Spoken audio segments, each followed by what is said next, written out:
Pour allumer la batterie, il suffit juste d'appuyer sur ce bouton.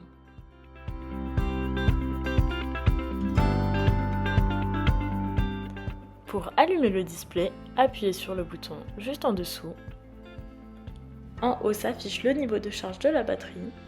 Pour augmenter le niveau d'assistance, appuyez sur le plus. Et pour le baisser, appuyez sur le moins. Pour connaître les informations liées au vélo, appuyez sur le petit i. Ici s'affiche les km/h, ici la vitesse maximale du vélo. Ici se trouve la distance parcourue totale du vélo, ici le temps d'utilisation et ici l'autonomie du vélo. Lorsque vous marchez à côté de votre vélo, n'hésitez pas à activer le Walk Assistance comme indiqué juste en haut de l'écran.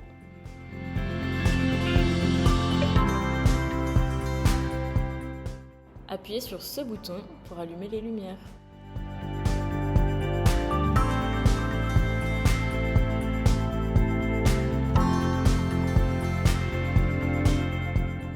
Pour retirer la batterie, il suffit de se munir de la clé TIM et de retirer le cache, puis de tourner la clé afin de pouvoir retirer la batterie.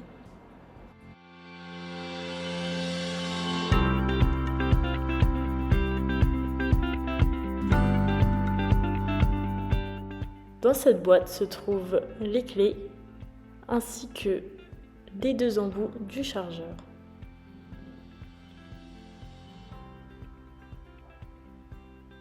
Branchez le premier embout à la batterie, juste ici.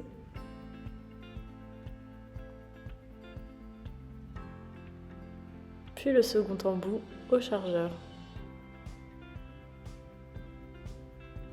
Vous pouvez désormais brancher votre chargeur à la prise. N'oubliez pas, vous pouvez directement charger la batterie sur le vélo.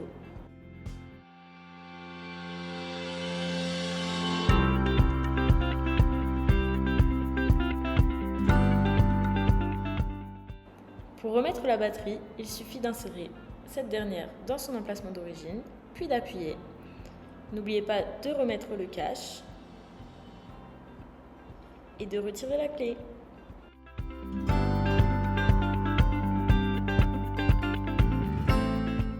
Le numéro de parabole est le numéro d'identification du vélo. En cas de vol, il permet d'être ramené à son propriétaire. Pour baisser les vitesses, il suffit d'appuyer sur la manette de devant et pour les augmenter, sur la manette de derrière. Voici un petit exemple de la cassette lorsque vous changez les vitesses. Le frein gauche correspond à la roue avant du vélo et le frein droit à la roue arrière.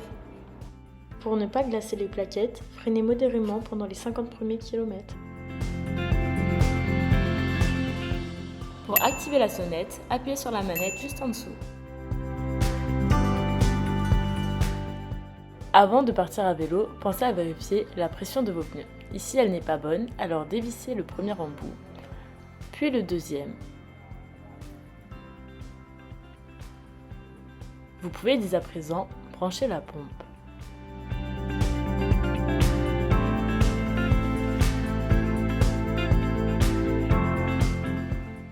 Un pneu bien gonflé doit atteindre une certaine pression indiquée sur le pneu. Celui-ci ne l'atteint pas, alors pompez jusqu'à l'atteindre.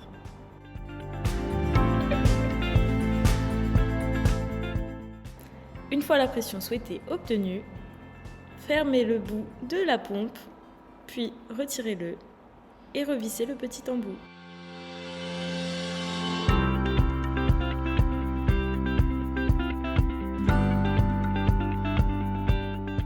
Le porte-bagages du vélo n'est pas recommandé pour un siège enfant, cependant il supporte une charge maximale de 25 kg.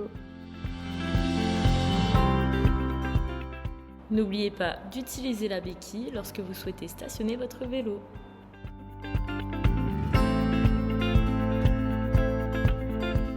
Une fois votre vélo stationné, n'oubliez pas de l'attacher. Pour cela, munissez-vous de la clé TIM avec laquelle vous déverrouillez votre antivol.